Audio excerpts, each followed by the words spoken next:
I am so excited to announce that the Docuseries is now available for pre-orders.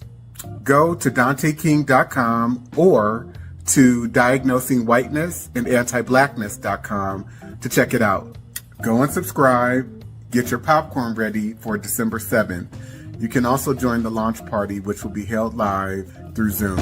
See you there.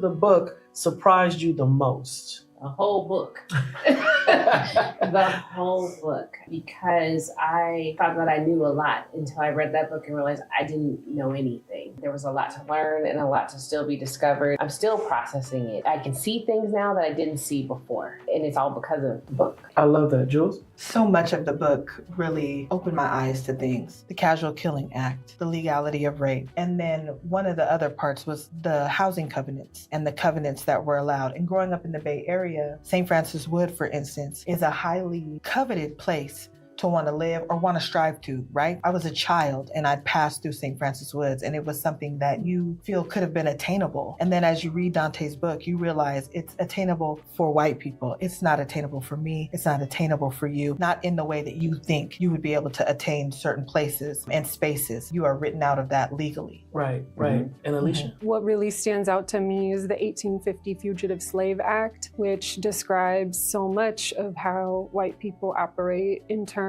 of that act deputizing all white Americans to serve as white racial police against African Americans, whether they're freed or enslaved, and getting incentivized by bounties, by slave auctions to surveil and police and criminalize Black people, and how that persists today, the obsession with it. We're free. We're not on plantations. We're not indentured servants. Well, that's We're unfortunate. not slaves. Yeah, I know. Yeah. That's such an unfortunate mindset. Again, it's rooted in low standards too, because your starting point, as it pertains to Black people and freedom, is one where people are bound, shackled in chains, being subjected to rape and pedophilia, and stuck on agricultural plantations. And so we don't necessarily consider, for example, the public health institution or, my job at Google or my job as an attorney at this law firm. We don't consider these corporation plantations where white people have benefited for centuries, and yet we still are subjects of servitude in a system that's based on feudalism. So therefore we have developed false impressions, I guess I would say, and low standards and low expectations around how we define and deal with freedom.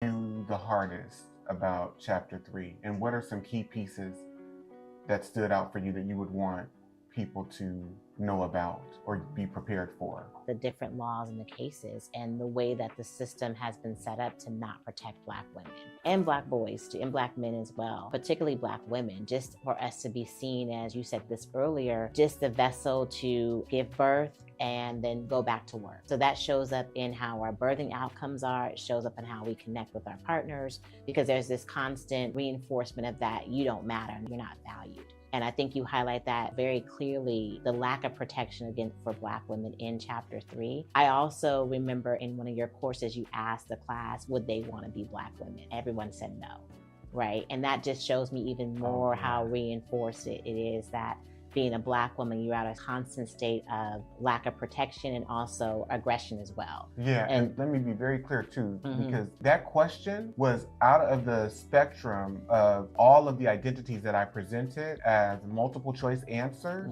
Who would you not want to be? Yeah. And 100% of the people said, I would not want to have been a Black woman. Right. I would not want to be right. a Black woman. Right.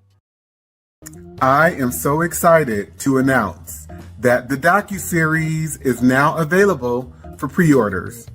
Go to DanteKing.com or to DiagnosingWhitenessAndAntiblackness.com to check it out.